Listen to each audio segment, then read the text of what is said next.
क्या court marriage करने वालों को भयानक समय देखना पड़ेगा? क्या कोर्ट मैरिज करने वालों को 10 साल तक की सजा हो सकती है? क्या कोर्ट मैरिज कर लेने के बाद भी आपके खिलाफ FIR रजिस्टर्ड हो सकता है? क्या कोर्ट मैरिज करने के बावजूद क्या पुलिस आपको पकड़कर जेल में भेज सकती है?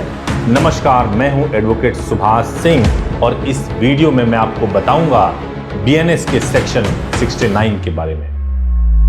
पहले अगर कोई कपल प्यार करते थे, प्यार करने के बाद से उनको अगर किसी वजह से बात नहीं बन पाती थी, शादी नहीं हो पाती थी, तो आम तौर से जो लड़कियों के पास में एक सॉल्यूशन होता था वो ये होता था कि रेप का केस रजिस्टर कराती थी। मतलब अगर आपने किसी वजह से आपने शादी का वादा किया और आप फिर शादी नहीं करते हैं और इस बीच में अगर आप फिजिकल रिलेशनशिप में चले जाते हैं तो IPC के सेक्शन 376 के मुताबिक इसको रेप माना जाता था और उसमें लड़के को पनिशमेंट हो सकती थी। लेकिन अब जो नया कानून आया है, 1 जुलाई के बाद से 3 नए कानून आए हैं, पूरे क्रिमिनल सिस्टम को, क्रिमिनल जस्टिस सिस्टम को बदलने की कोशिश की गई है। एक अच्छा स्टेप है, लेकिन इसके इम्प्लीकेशंस क्या होंगे जो आने वाले समय में पता चलेगा। मैं आपको एक सेक्शन के बारे में बात करना चाह रहा हूं, सेक्शन 69 जो BNS भारतीय न्याय संहिता का सेक्शन है। देखिए, 1 जुलाई को 3 कानून लागू हुआ। भारतीय न्याय संहिता जिसने IPC को रिप्लेस किया, दूसरा भारतीय नागरिक सुरक्षा संहिता जिसने CRPC को रिप्लेस किया और तीसरा भारतीय साक्ष्य अधिनियम जिसने इंडियन एविडेंस एक्ट को रिप्लेस किया।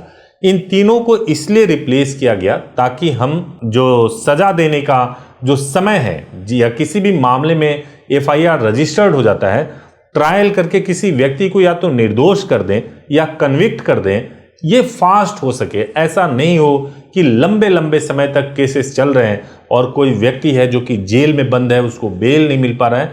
तो क्रिमिनल जस्टिस सिस्टम को फास्ट करने के लिए सब कुछ किया गया। अब विवाद जो है, जो कि अलग अलग जो लीगल फेटर्निटी के लोग हैं या फिर आम लोग हैं, वो भी जो डिस्कस कर रहे हैं, वो डिस्कस कर रहे हैं BNS यानी भारतीय न्याय संहिता के एक नए सेक्शन 69 के बारे में। 69 जैसा प्रावधान पहले नहीं था, अब इसमें आया है। IPC में ऐसा कोई प्रावधान नहीं था।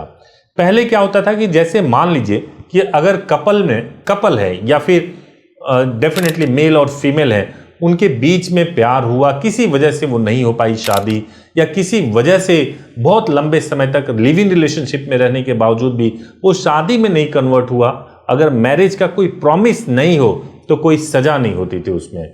लेकिन अब एक ऐसा टूल मिल गया है जिसका गलत इस्तेमाल किया जा सकता है। इसमें 2 चीजों को लेकर के सबसे ज्यादा विवाद है और कोर्ट मैरिज पर भी इसका बहुत इंपैक्ट होगा, जो मैं आगे बताऊंगा। जो सबसे बड़ा चीज ये है वो ये है कि सेक्शन 69 ये कहता है कि भाई अगर आपने अपनी पहचान छिपा करके शादी कर ली, अगर आपका नाम, आप किसी और धर्म के व्यक्ति हैं, आपने अपनी पहचान छिपाई और बता दिया किसी और धर्म के और आपने शादी कर लिया, तो सेक्शन 69 के तहत आपके ऊपर FIR हो सकता है। अगर आप एक ऐसे व्यक्ति हैं जो पहले से मैरिड हैं, आपने अनमैरिड बता करके शादी कर लिया, तो आपके ऊपर सेक्शन 69 लग सकता है। मोटे तौर से देखा जाए तो ये सही लगता है कि अगर आप झूठ बोल करके किसी की जिंदगी को बर्बाद करने की कोशिश कर रहे हैं तो आपको डेफिनेटली आपने अपराध किया है और आपको इसकी सजा मिलनी भी चाहिए।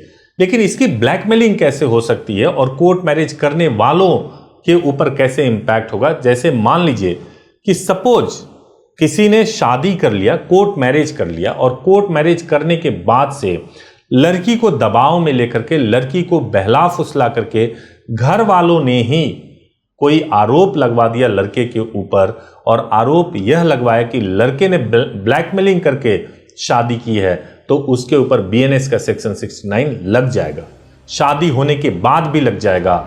इसके अलावा अगर मान लीजिए कि लड़की के बयान को तोड़ मरोड़ करके किसी तरीके से कोर्ट के सामने पेश किया जाता है, या फिर प्यार हुआ और प्यार के बाद से किसी वजह से शादी नहीं हो पाई, तब भी लड़की रंजिशन ये आरोप लगा सकती है कि लड़के ने पहले वादा किया था शादी के लिए और अब वो वादा नहीं निभा रहा है, इसलिए और फिजिकल हो गया, इस वजह से उसके ऊपर सेक्शन 69 में FIR होना चाहिए।